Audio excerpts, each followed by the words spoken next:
All right, in this video, we're going to talk about patient packaging specific for tower structures. Two main things that are going to dictate how this goes is if they're an authorized climber or an unauthorized climber.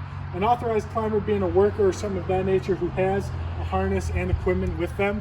The first thing we need to do, if that is the case, we have to verify that everything that they have is in working order and it's actually in a position where it's giving them their points of contact that they need. If it's not, all right, if they're an unauthorized climber, there's a couple steps we have to take. All right, getting to that point now, an unauthorized climber can simply just be a guy who climbed up, who was on some sort of drugs or something like that. Now, they can be compliant or non-compliant in that factor, where they could be aggressive or some of that nature. You have to make sure when you get to that point, you verify if they are or aren't, and then can go from there. But if they are just standing there and they're just clinging onto the tower, the first thing we have to do is give them a point of attachment. Something that we found to work very well is just a pick-off strap. And what we're going to do is just attach them into the tower to give them that quick point of attachment. Now, on a tower like this, it's self-support. All right, I can work from one side to the other, being standing on this, and it works very well. Some structures might make it a little bit more difficult, but in the end, that's what you have to accomplish. What I'm going to do is I'm going to cinch it up nice and tight so that if he did let go or if his feet went, it's going to suck him into the tower and he's not going to deck to the ground while we're trying to get everything in play. Now, that works very well. You can come off that.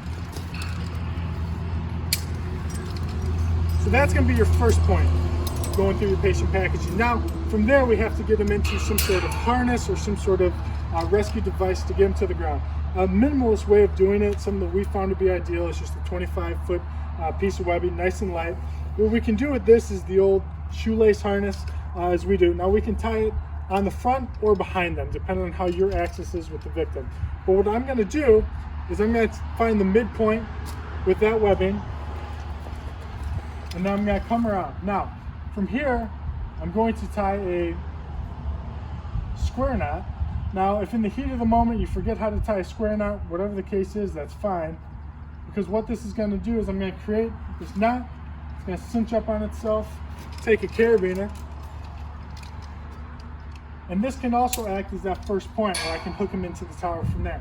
What that will also do is this will keep this high as I go to tie the rest of the harness. Now, it's going to sit here. I'm going to take the rest of the harness. All right, it's going to wrap through the victim's legs.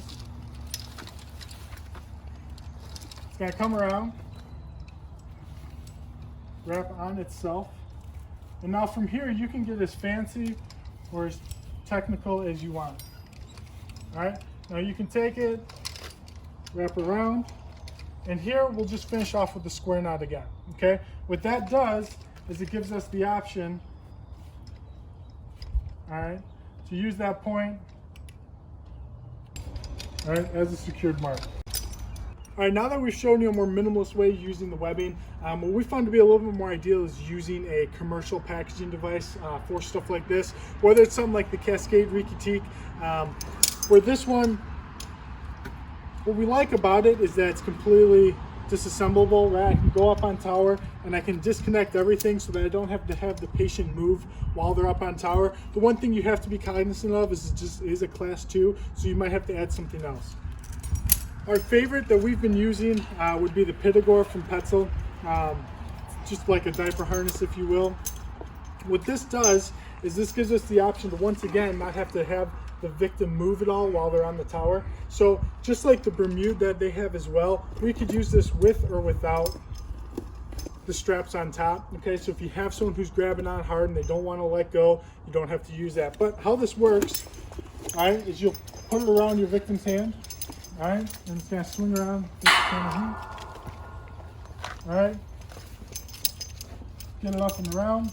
And it's designed that we kind of want to have this to sit around the smaller back. What that'll help with is once we get them in here, the possibility of them inverting around, okay?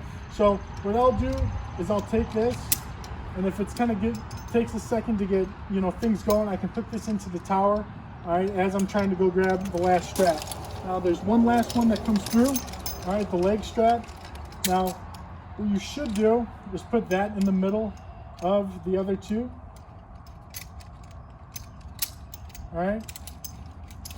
And what that's going to do is you cinch them all up, and now the patient's just going to sit in there like it's a diaper.